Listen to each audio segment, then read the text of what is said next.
Buen día, estudiantes de la asignatura de programación. En esta videocápsula abarcaremos parte de la unidad 1, diseño de algoritmos. El tema que estaremos viendo son estructuras de control. El propósito es conocer y utilizar las estructuras de control que nos permitirán desarrollar los algoritmos. Se denomina estructura de control a aquellas que determinan qué instrucciones se deben ejecutar y qué número de veces. Existen tres tipos: estructuras de control secuenciales, estructuras de control selectivas y estructuras de control repetitivas. Las estructuras de control secuenciales son un bloque de instrucciones que se ejecutan una tras otra, en el mismo orden en el que están descritas. Recordemos de las videocápsulas anteriores, ese sería un ejemplo de cómo se representa este tipo de estructura. Es decir, el robot solo tiene que recoger los objetos del camino, seguir una instrucción tras otra. Aquí lo tenemos. ¿Y por qué de esta forma? Porque, bueno, conocemos el número de casillas, conocemos dónde se encuentran los objetos, entonces solo tiene que seguir las instrucciones que les damos, una tras otra. Ahí podemos verlo en pseudocódigo y diagrama de flujo. La secuencia la podemos ver, es una tras otra, y en el diagrama de flujo también, y podemos identificarlo más claramente aquí por las flechas que solo siguen una instrucción a otra. Ahora, la estructura de control selectiva se utiliza cuando la solución de un problema conlleva a tomar una decisión. Veamos un ejemplo. Realizar el algoritmo para que el robot levante los objetos que se encuentran en el camino.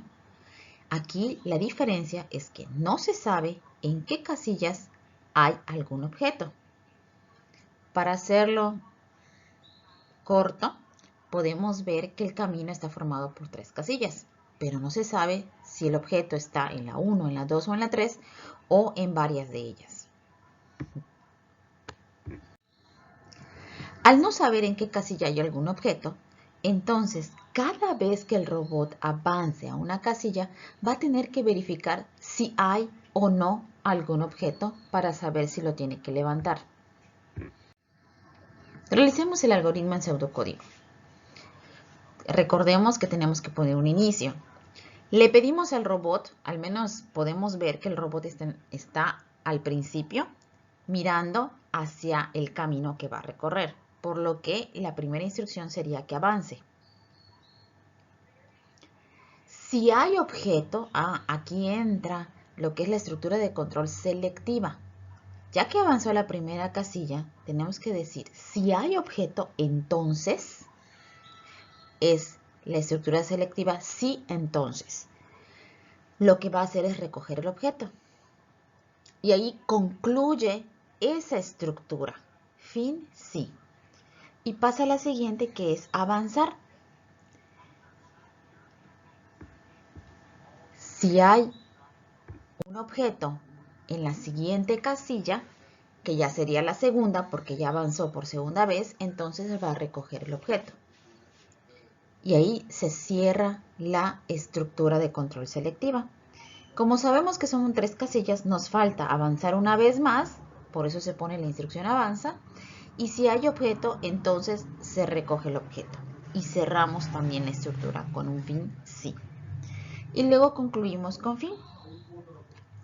Aquí podemos ver que cada vez que avance el robot a una casilla se debe verificar si hay algún objeto.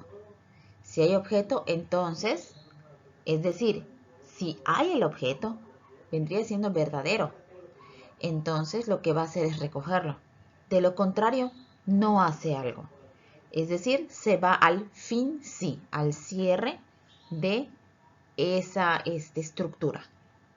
Y recordemos que como estructura de control y representada en pseudocódigo, llegamos al fin. O sea, al final hay que ponerle el fin.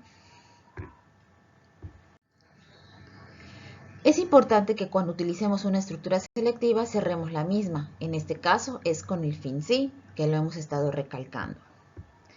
Ahora, ¿qué es importante que podemos recalcar? Que bueno, podemos utilizar de manera estética sangrías para especificar qué instrucción se encuentra dentro de la otra. En este caso, si se dan cuenta, inicio y fin están pegadas al margen y todas las demás instrucciones tienen corrida una sangría. ¿Por qué? Porque al fin y al cabo están dentro de esa instrucción.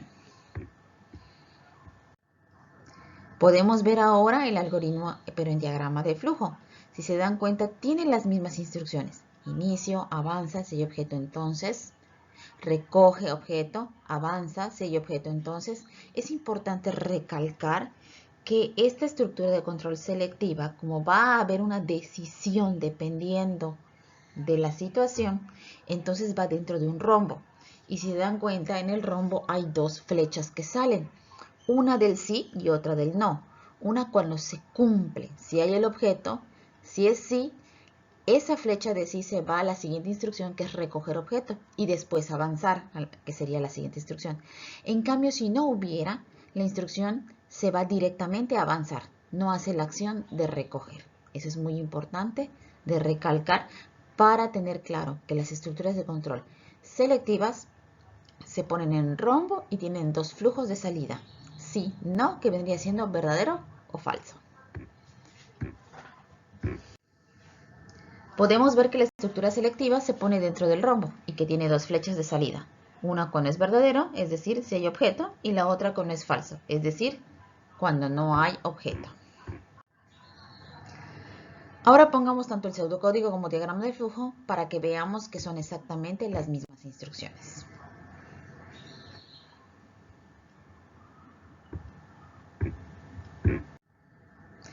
Existen tres tipos de estructuras de control selectivas. Las simples, que involucran un bloque de instrucciones que se ejecutan solo si una condición se cumple. En este caso es el ejemplo que vimos. Solo si se cumple, o sea, si es un sí, se ejecuta el recoge objeto. Si es un no, no hay ninguna otra instrucción. En cambio, las estructuras de control selectivas dobles implica que si es no, también debe ejecutar alguna acción. Y existen las múltiples, que tienen más de dos bloques de instrucciones que pueden ser ejecutadas dependiendo del valor. Es decir, no solo hay dos opciones, sino hay mucho más opciones para que se pueda ejecutar alguna instrucción. Ahora, el otro tipo de estructuras de control son las repetitivas. También son llamadas ciclos y permiten ejecutar, es decir, realizar varias veces un bloque de instrucciones dependiendo de una condición. ¿Qué quiere decir? Que si vamos a tener que realizar muchas veces una misma instrucción, estas nos ayudan a simplificarlo. Veamos el ejemplo. El robot debe avanzar casilla por casilla hasta llegar a la última, que está limitada por una pared. Es decir, el robot debe avanzar varias veces hasta que se tope con la pared. En este caso, visualmente podemos contarlas, pero vamos a ponerlo interesante para aplicar esta estructura. Háganse cuenta que no podemos ver cuántas casillas hay. No sabemos cuántas casillas hay. Solo sabemos que al final se encuentra una pared. Podemos ver que el robot va a repetir varias veces la misma instrucción avanza. En lugar de escribir varias veces la instrucción, sobre todo cuando no se sabe cuántas casillas son, se puede utilizar las estructuras repetitivas. Bueno, con esto podemos ver que no solo es para cuando no sabemos cuántas casillas hay, sino que sí sabemos cuántas casillas hay, pero son muchas. Aquí a lo mejor poner avanza, avanza, avanza, avanza, unas cuantas veces vamos a llegar. Sin embargo, imagínense repetir esas instrucciones de avanza 100 veces porque eso hay 100 casillas. Sería no solo muy cansado, sino no sería nada óptimo. Por lo tanto, sí va a ser importante el utilizar la estructura de control repetitiva. Realicemos el algoritmo en pseudocódigo y podemos ver que hay un inicio, hay un fin. Y está la estructura mientras. Mientras no hay pared, ¿qué va a hacer el robot? Avanzar. Es decir, avanza. Mientras no hay pared, ¿qué va a hacer? Avanzar. Y bueno, ya cuando llegue a la pared, pues bueno, mientras no haya pared, oye, espérame, ahora sí hay una pared. Entonces ya no va a avanzar. ¿Qué es lo que va a realizar? El fin. Fin mientras, y bueno, ahí termina nuestro código. Podemos ver que la condición es que mientras no haya pared, se puede seguir avanzando. Ahora veamos el algoritmo en diagrama de flujo. podemos ver que es exactamente el mismo rombo. Utilizamos una estructura de control repetitiva y existen dos flujos de salida, el sí y el no. La diferencia es que ahora un flujo, ya que se termine la instrucción que corresponde a esa estructura, dentro de esa estructura de control repetitiva, lo que va a suceder es que ese flujo, esa flecha, ese flujo va a regresar al inicio de la estructura. Como pueden ver, después de avanzar, hay una línea que sale y regresa al principio del mientras no hay pared a cero. Ese vendría siendo nuestra estructura de control repetitiva. Se va a repetir, o sea, va a regresar el flujo cuantas veces sea necesario hasta llegar a la pared.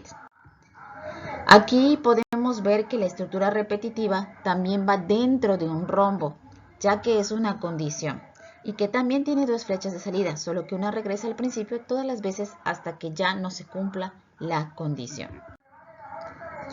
Ahora podemos ver tanto el pseudocódigo como el diagrama de flujo que tienen las mismas instrucciones, como habíamos dicho, solo que uno es representado a través de símbolos. Existen también tres tipos de estructuras de control repetitivas. Las que acabamos de ver es mientras hacer, que significa que verifica de primero que la condición sea verdadera y en tal caso, si es así, realiza instrucciones. En cambio, la otra, que es hacer mientras, a diferencia de la anterior, de primero realiza las instrucciones y después hace la verificación.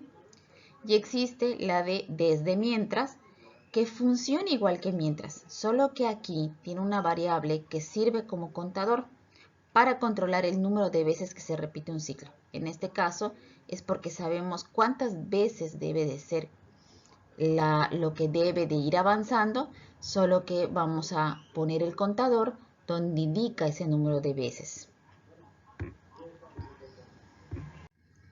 Bueno, con esto podemos ver qué son las estructuras de control que son utilizadas para realizar los algoritmos, que son las secuenciales, selectivas y repetitivas.